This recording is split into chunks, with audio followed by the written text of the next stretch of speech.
is now. And welcome to the SVK Crypto Podcast.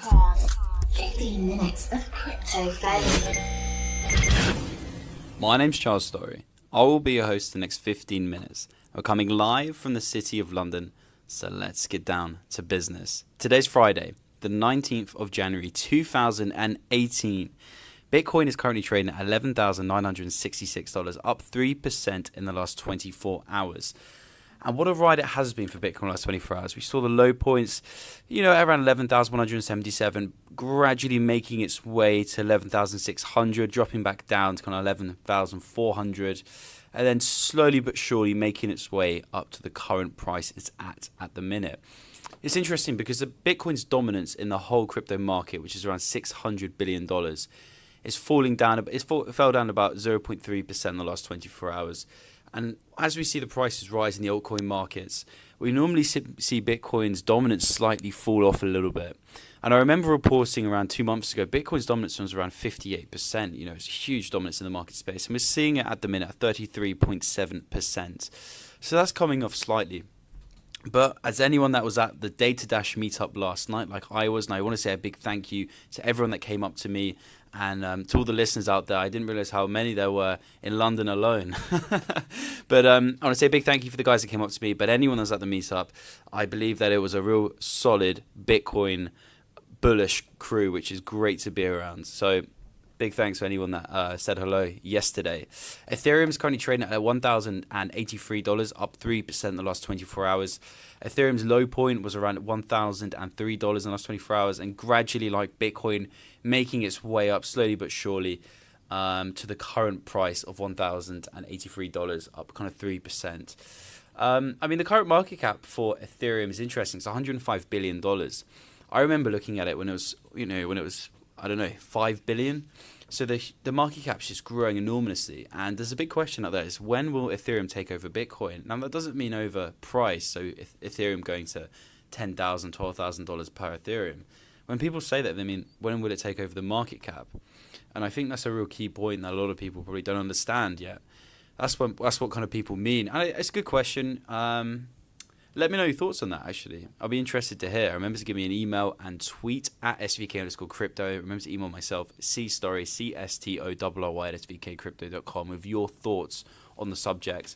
For any Ripple holders out there, you've had an interesting day in the last 24 hours, starting at kind of the low point of, $1.51, going all the way up to around $1.72, crashing back down. I wouldn't say crashing, but, declining back down to $1.52, and then kind of slowly making your way to the current price of $1.68.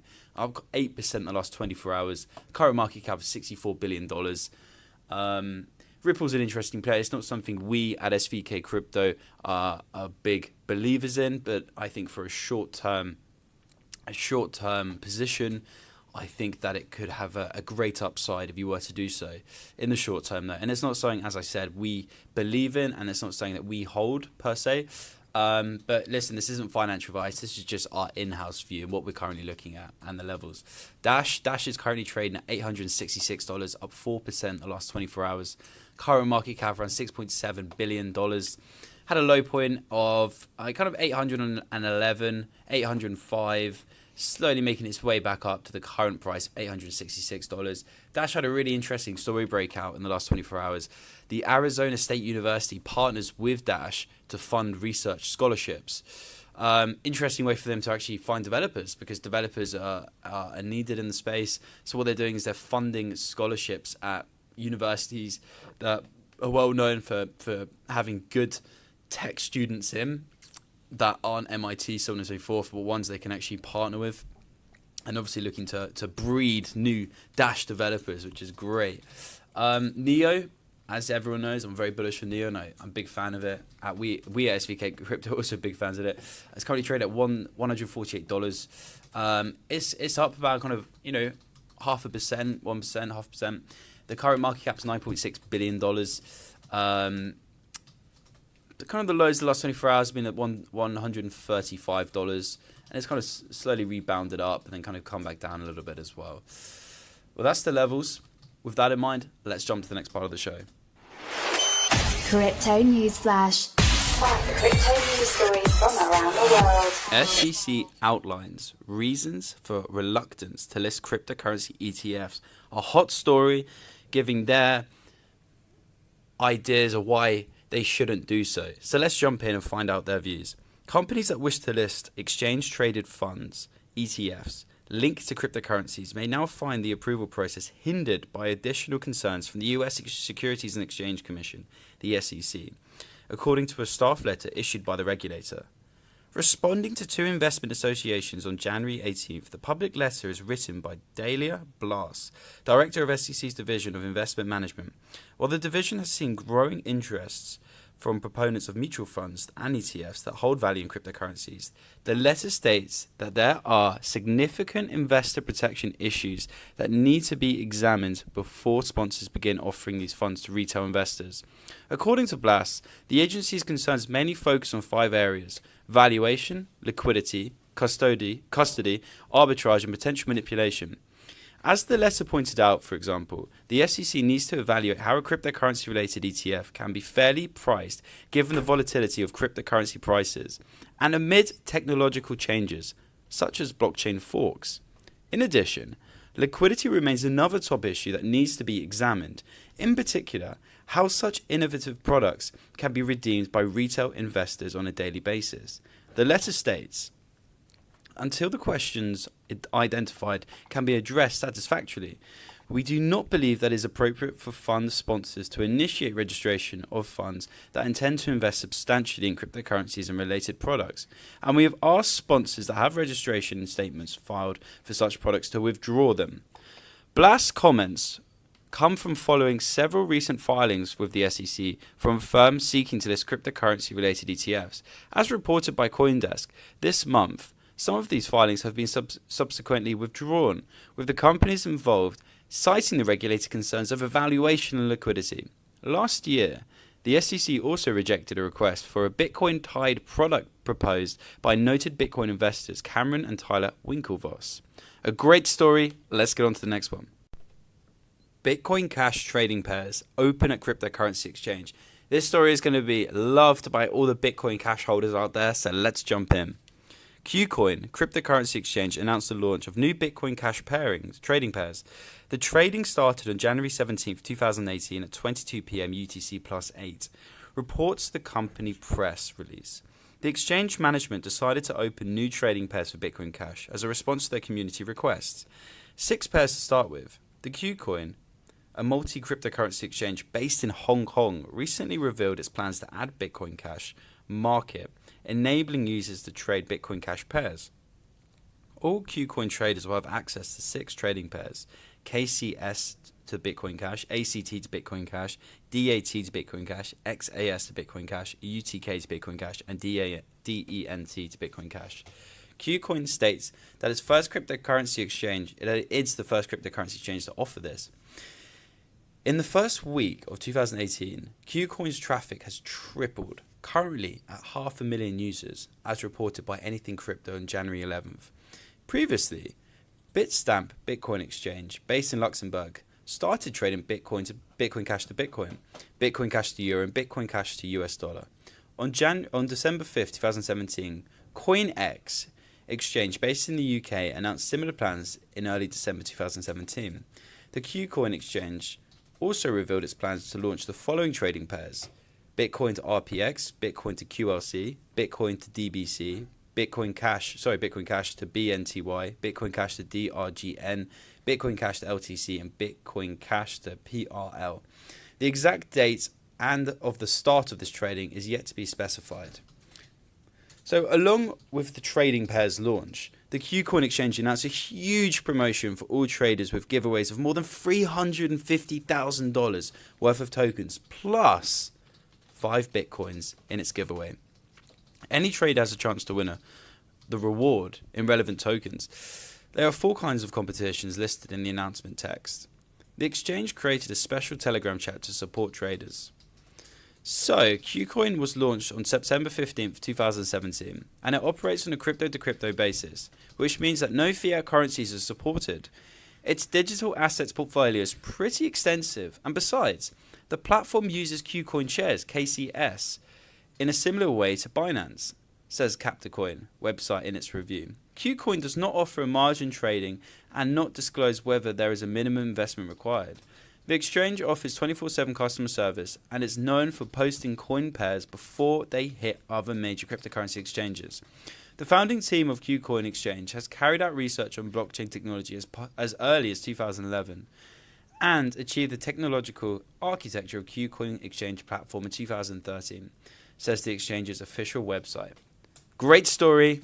It's good to see that the Bitcoin Cash is spreading all over the exchange world. Let's jump to the next story. Morgan Stanley now clearing Bitcoin futures for clients, helping institutions gain exposure. I think the title says it all. Let's jump in. Morgan Stanley is now clearing Bitcoin futures for their clients, meaning that Goldman Sachs is no longer the sole Wall Street firm doing so. Morgan Stanley joins Goldman Sachs, TD Ameritrade, E-Trade, and others in clearing CME and CBOE Bitcoin futures.